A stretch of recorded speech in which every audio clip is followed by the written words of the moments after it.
Welcome to Believe in God's Love from Divine Providence by Emanuel Swedenborg, Vegetarian, Part 1 of 2, on Words of Wisdom. In the 18th century, a great Swedish scientist and inventor, at the height of his career, began to see visions of heaven, spirits, saints, and angels. He saw Lord Jesus come to open his inner eye, which allowed him to travel in the celestial sphere and talk with different spiritual beings. This mystical experience transformed the scientist into an enlightened spiritual leader with a new understanding of Christianity. His name is Emanuel Swedenborg. From 1744 onwards, Emanuel Swedenborg spent over a decade of his life writing down what he saw in his spiritual voyages in more than 24 books.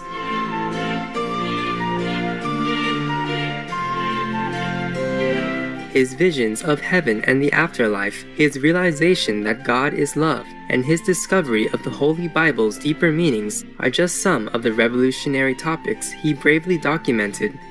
The life and works of this remarkable spiritual world explorer inspire people to this day. Today, it is an honor to present selections from Divine Providence, where Emanuel Swedenborg emphasizes the importance of spiritual love and goodness. The Lord's Governance.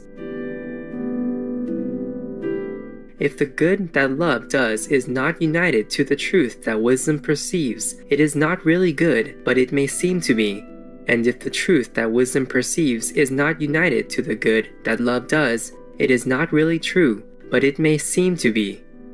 The truth of the matter is that nothing good occurs that is really good unless it is united to something true that is appropriate to it, and nothing true occurs that is really true unless it is united to something good that is appropriate to it.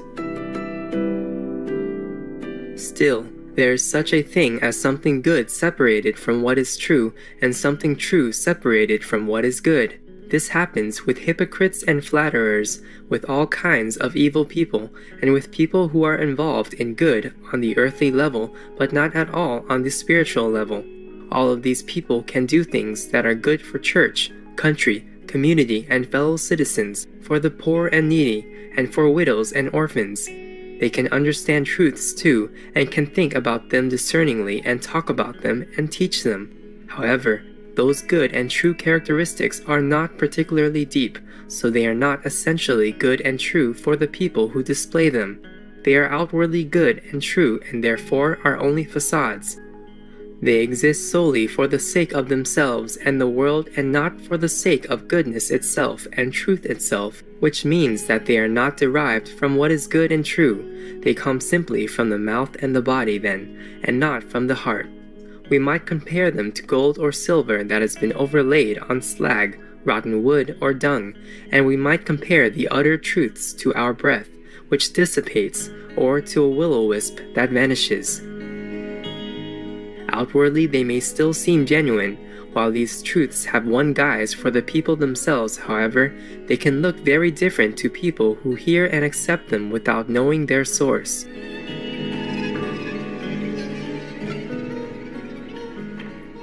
The way we are affected outwardly depends on what lies within us. Some truth enters the hearing of others, and no matter whose mouth it has come from, the way the other minds grasp it depends on their own state and quality.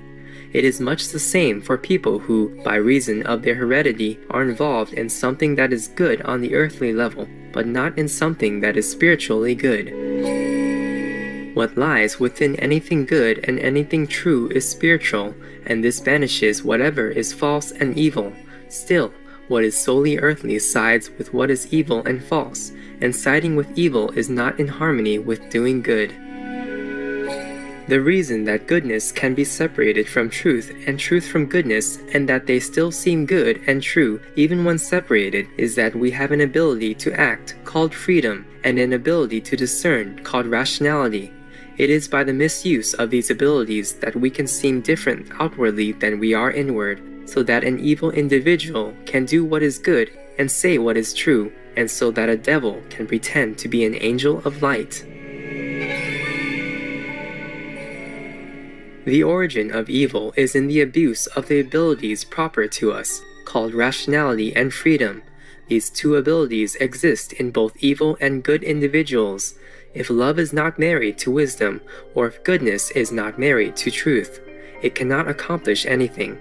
Love or volition does not do anything without wisdom or discernment. Love or volition marries wisdom or discernment to itself and arranges things so that wisdom or discernment marries it willingly. Because of the power given it by love, wisdom or discernment can be raised up, can accept things in heaven's light, and can grasp them. Love can be raised up in the same way and can grasp things in heaven's warmth provided it loves its spouse, wisdom to that degree. Otherwise, love pulls wisdom or discernment back from its height so that they act in unison. If they are raised up together, love is cleansed in our discernment. Love that has been cleansed by wisdom in our discernment becomes spiritual and heavenly, and love that has been polluted in our discernment becomes limited to our senses and our bodies.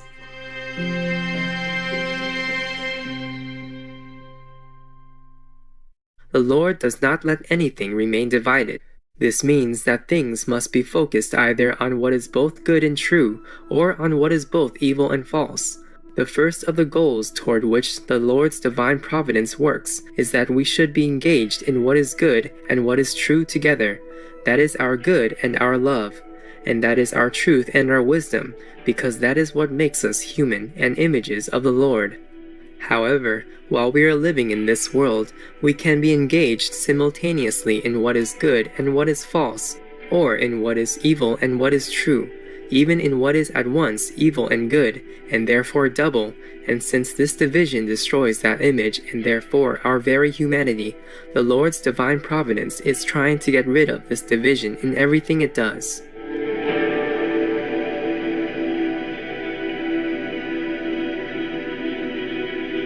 For more information on Emanuel Swedenborg, please visit swedenborg.com.